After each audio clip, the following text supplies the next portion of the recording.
নমস্কার, শুরু করছি বাংলা বাজারে মতামত। আমি অনিকেত চট্টোপাধ্যায় এবং আজকের শীর্ষক আমাদের দেশের বিরোধী দলগুলোর খেয়ের জন্যেই টিকে আছেন মোদিজির সরকার।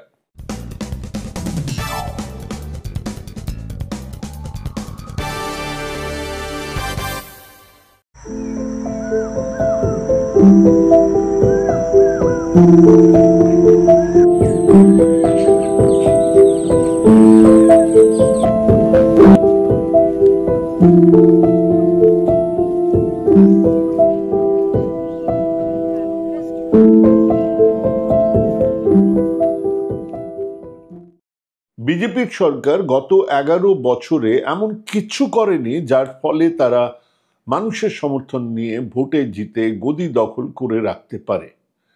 খেয়াল করে দেখুন, সেই শুরু থেকেই ডিমনিটাইজেশন থেকে, কালাধন থেকে, করোনা থেকে, কৃষি বিল থেকে, সিএ থেকে আজ পর্যন্ত গোটা ইতিহাসটা একটা টোটাল ফেলিয়ার।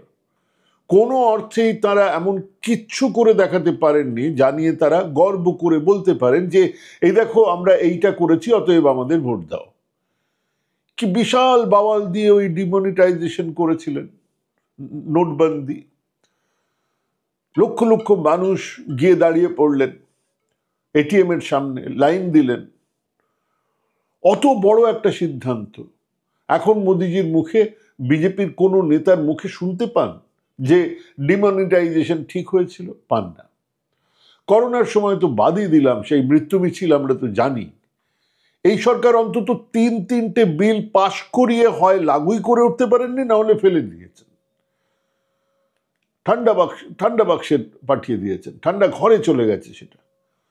বিশাল ঢাকঢোল বাজিয়ে 3টে কৃষি বিল পাশ করিয়েছিল, কৃষকদের আন্দোলনের মুখে তা ফেরত নিতে বাধ্য হয়েছে।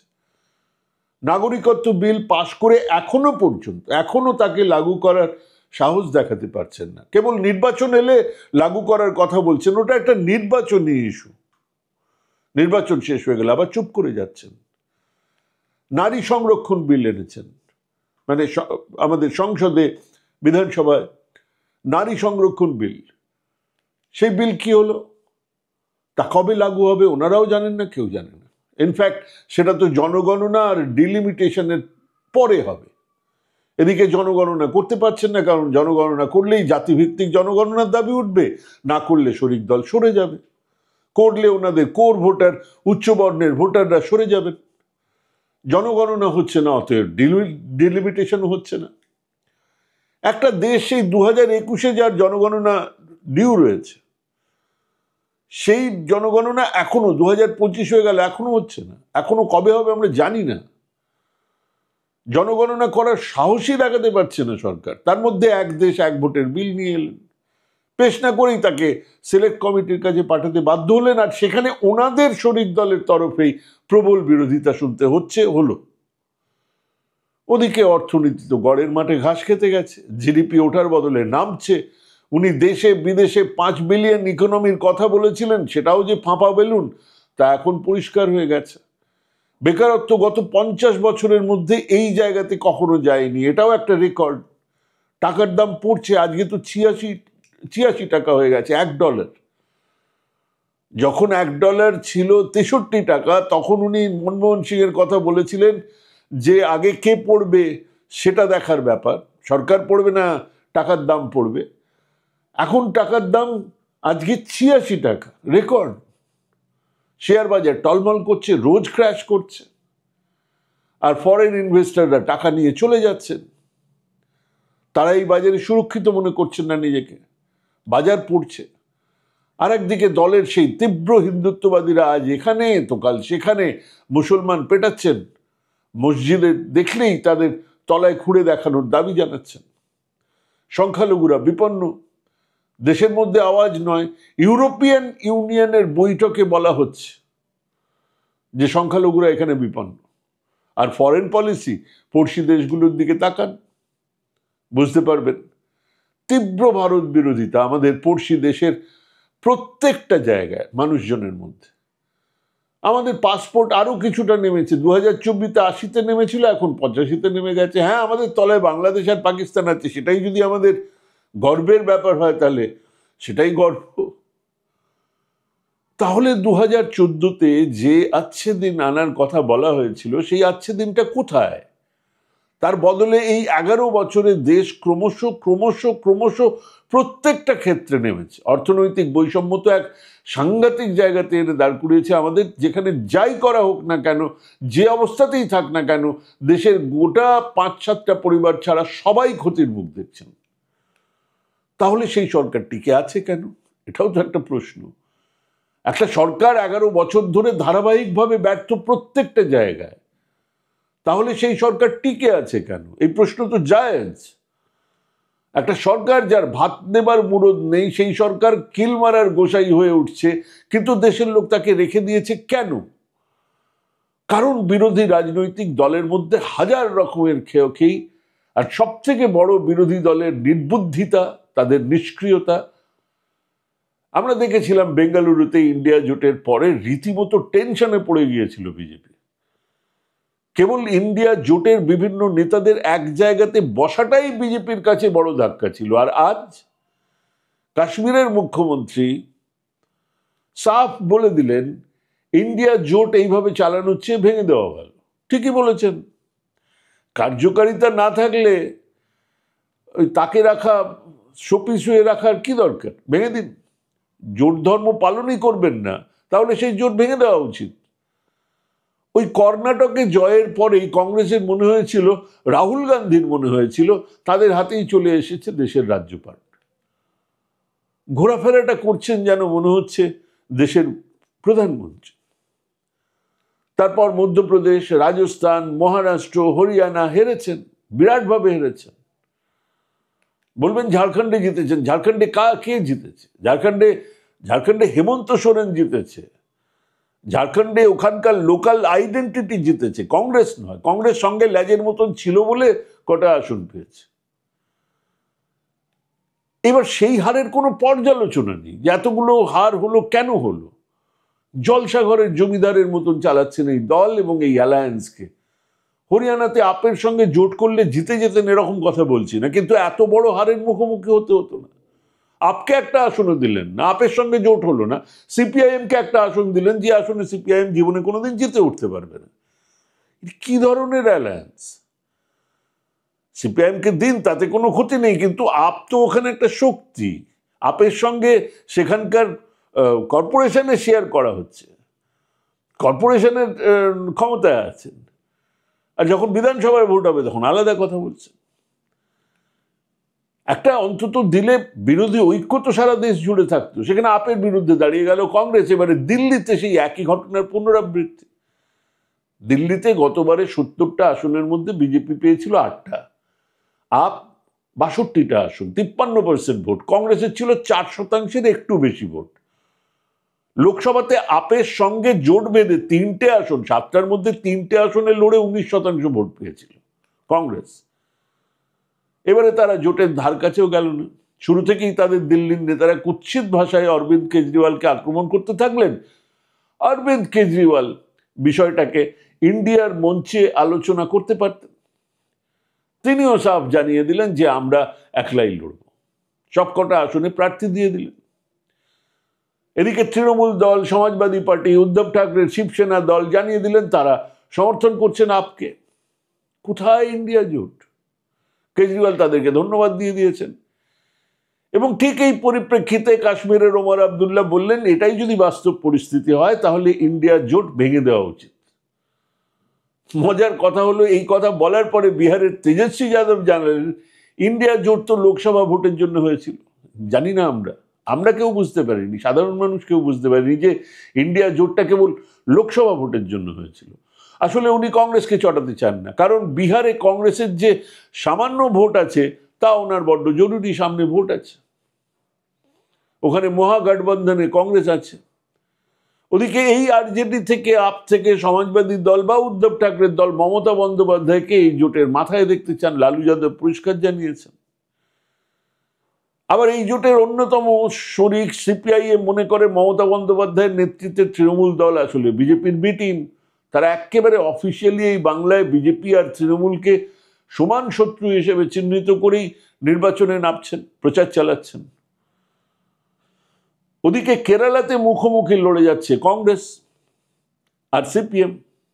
দুদলের নেতা প্রকাশ্যেই দুদলকে বিজেপির বি টিম বলে বিবৃতি দিচ্ছেন, সেটা প্রকাশ্যে জনসভাতেও মানুষকে বলছেন যে ওদেরকে ভোট দিলে আসলে বিজেপির লাভ হবে। কাদেরকে ভোট দিলে? সিপিআইএম বলছে কংগ্রেসকে ভোট দিলে, কংগ্রেস বলছে সিপিএমকে ভোট দিলে বিজেপির লাভ হবে, কাজে আমাদের ভোট দিন। মানে সারা ভারতে বিজেপি তাদের শক্তিকে সংহত করছে, তাদের শক্তিকে বাড়াচ্ছে। কেরালাতে তারা সামনের বিধানসভাতে ভালো ফল পেতে পাবে। এখনই তারা প্রায় 16% কাছাকাছি ভোট পাচ্ছে। তারা 2024-এ 5% ভোট বাড়িয়েছে এবং প্রতিটা নির্বাচনে তারা বাড়ছে ধারাবাহিকভাবে, কমছে না, তারা ধারাবাহিকভাবে বাড়ছে। আর 16% ভোটটা হচ্ছে কি এমন একটা জায়গা যেখান থেকে হঠাৎ করে তারা একটা বিরাট লাভ দিতে পারে। আমাদের বাংলার দিকে তাকিয়ে দেখুন, ঠিক ওই জায়গায় ছিল 14-15% ভোটে ছিল। ধরাম করে একটা ধারের ভোট সমস্ত চলে গেল, বামেদের ভোট চলে গেল, ওরা বেড়ে গিয়ে একেবারে 30, 32, 33, 34, 35 হয়ে যাচ্ছে। ওদিকে কংগ্রেস সিপিএম কাজিয়া চলছে।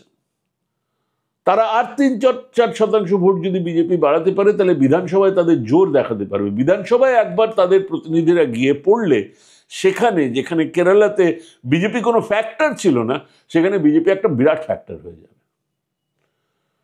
ইনফ্যাক্ট দক্ষিণে তাদের কর্ণাটকের পরে কেরালাই হতে পারে সেই রাজ্য যেখানে তারা ক্ষমতায় আসার স্বপ্ন দেখছে।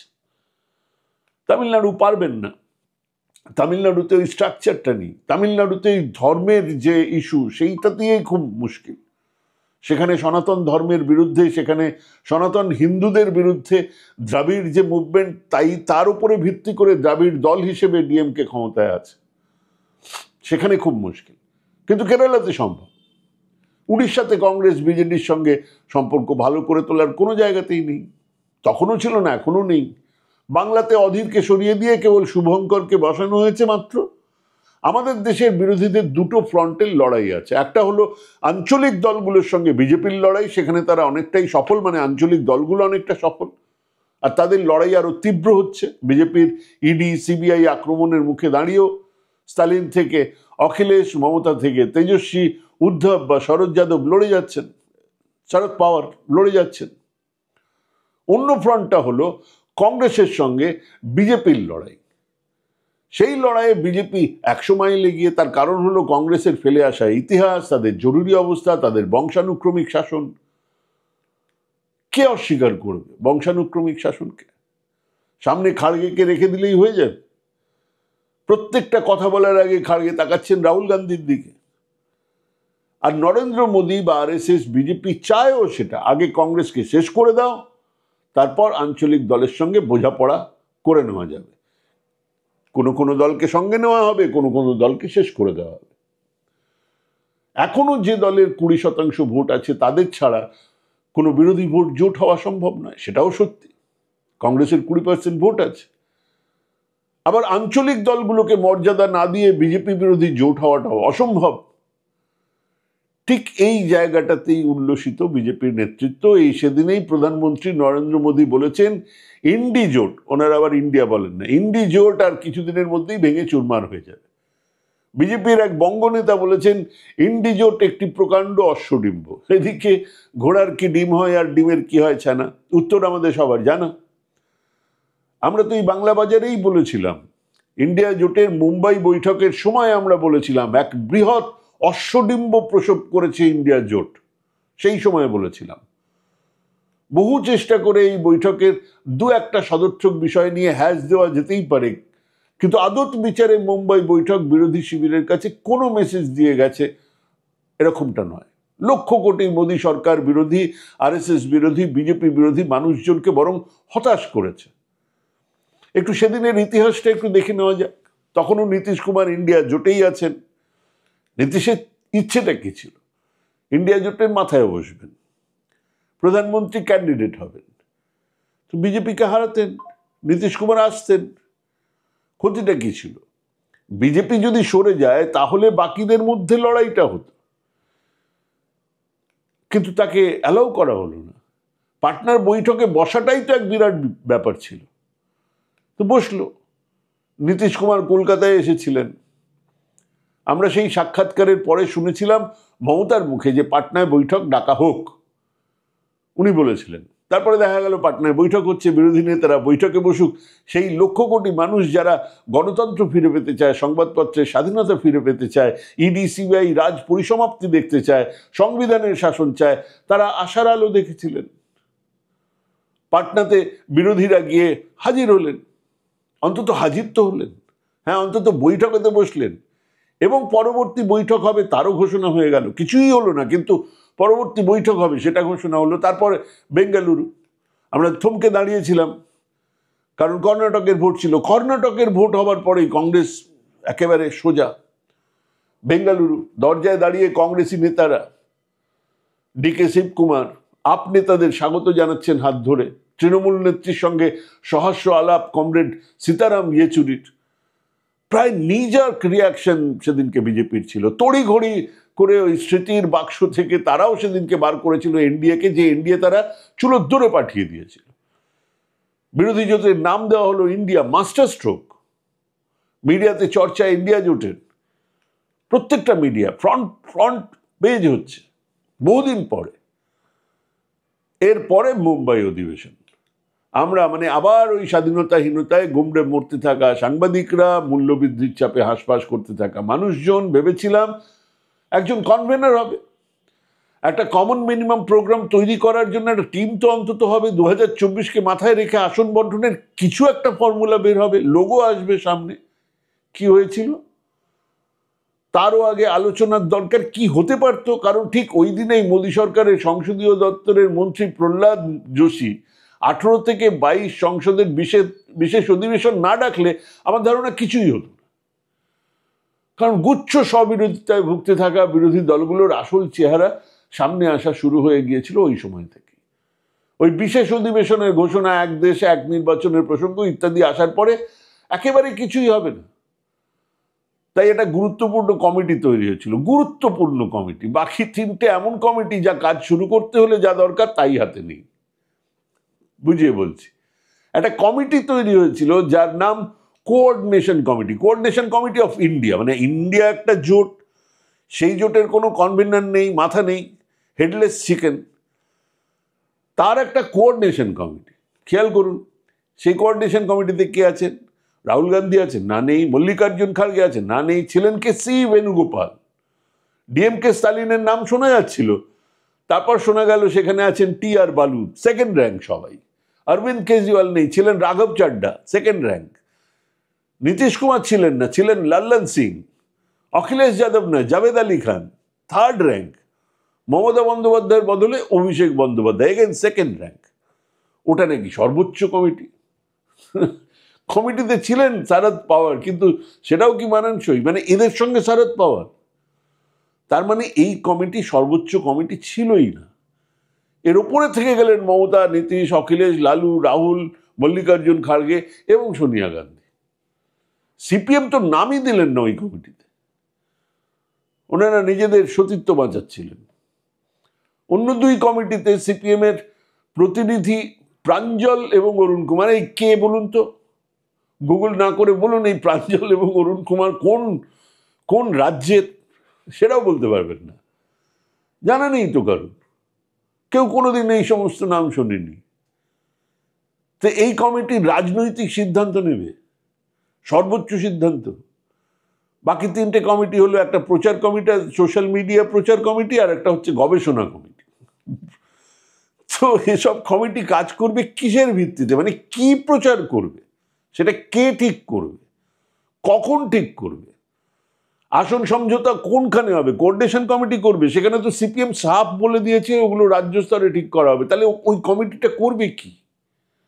কেউ জানে না। প্রচারের কোনো মেটেরিয়াল আছে? একটা প্যাম্পলেট, একটা লিফলেট, একটা বই, একটা কিছু ইন্ডিয়া জোটের তরফ, কিচ্ছু নেই। লোগো না, নেই, ঠিক করে উঠতে পারেন। সেই জরুরি অবস্থা। তখনও পর্যন্ত আমাদের, তখন মোবাইল নেই, এত কম্পিউটার নেই, কিছু নেই, কিন্তু একটা দল তৈরি হয়ে গেল, তার চিহ্নও ঠিক হয়ে গেল। আমরা দেখলাম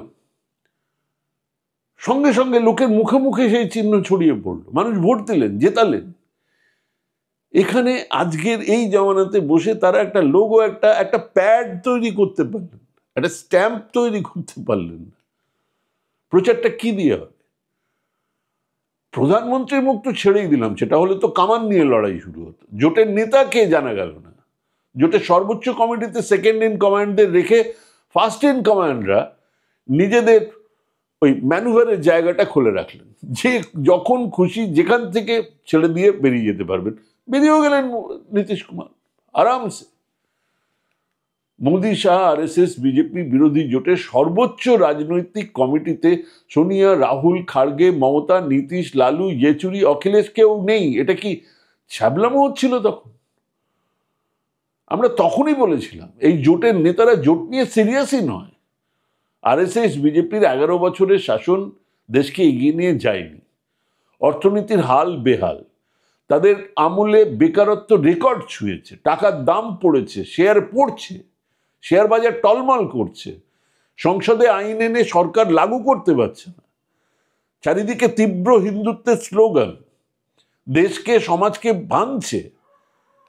এখনো পর্যন্ত বিজেপির নিজের সংখ্যাগরিষ্ঠতা নেই, দুটো দলের ওপরে তারা ভর করে চলছে, সেই দুটো দল তাদেরকে নাচাচ্ছে রীতিমতো। প্রতিটা পদক্ষেপে একবার করে চলে যেতে হচ্ছে তেলেঙ্গানায়, আজকে 2 লক্ষ কোটি, কালকে 3 লক্ষ কোটি। ভাই সরকারটা সামলা। এত কিছুর পরে তারা টিকে রয়েছে, কেবল নয় নিজেদের শক্তি বাড়াচ্ছে, কারণ বিরোধীরা ছিন্ন ভিন্ন, তারা নিজেদের স্বার্থ নিয়ে পড়ে আছেন, অন্য কিছু ভাবার তাদের সময় কই। আর সেই জায়গাতে যারা ভেবেছিলেন গ্র্যান্ড ওল্ড পার্টি ভারতের জাতীয় কংগ্রেস এক উল্লেখযোগ্য ভূমিকা নেবে, তারা হতাশ। কংগ্রেস হেডলেস চিকেনের মতন ঘুরে বেড়াচ্ছে। কাজেই অ্যালায়েন্সেরও তাই অবস্থা, চটফট করছে। বামপন্থীরা জনবিচ্ছিন্ন, আর আঞ্চলিক দলগুলো তাদের নিজেদের সীমানার মধ্যে আবদ্ধ। আচ্ছা, এরপরে মানুষ বিশ্বাস করবে ওই জুড়েগা ভারত জিতেগা ইন্ডিয়াতে? আসলে ইতিহাসের এইসব মুহূর্তগুলো বারবার আসে, যখন স্বৈরাচারের জন্ম থেকে বেড়ে ওঠার পেছনে মধ্যপন্থা আর সমাজ গণতন্ত্রীদের প্রত্যক্ষ ভূমিকা থাকে। আমরা হিটলারের রাইজ যদি কেবলমাত্র পড়ি, আমরা দেখব সেদিনকার সমাজ গণতন্ত্র, সোশ্যাল ডেমোক্রেট, ওই মিডল যে মধ্যপন্থী যে দলগুলো, তাদের ভূমিকা কি ছিল। সেই পর্যায়ে আমরা এখন আছি, আমাদের দেশ এখন সেই পর্যায়ে আছে। একটা বিরাট সুযোগ সামনে এসেছিল, আমাদের মোকাবিলা করাই যেত এই স্বৈরাচারের, এখনো করা যায়, কিন্তু মনে হচ্ছে আমরা সেটা হাত থেকে, আমাদের সেই সুযোগটা হাত থেকে চলে যাচ্ছে। আজকে সবচেয়ে বড় প্রশ্ন হলো যে আমরা কি সেটা হাত থেকে চলে যেতে দেব? ভাবুন, ভাবতে থাকুন, ভাবা প্র্যাকটিস করুন। এই কথাগুলো বারবার বলতে হবে, প্রতিদিন বলতে হবে। ভালো থাকুন, সুস্থ থাকুন। আজকে এখানেই শেষ করছি মতামত। নমস্কার।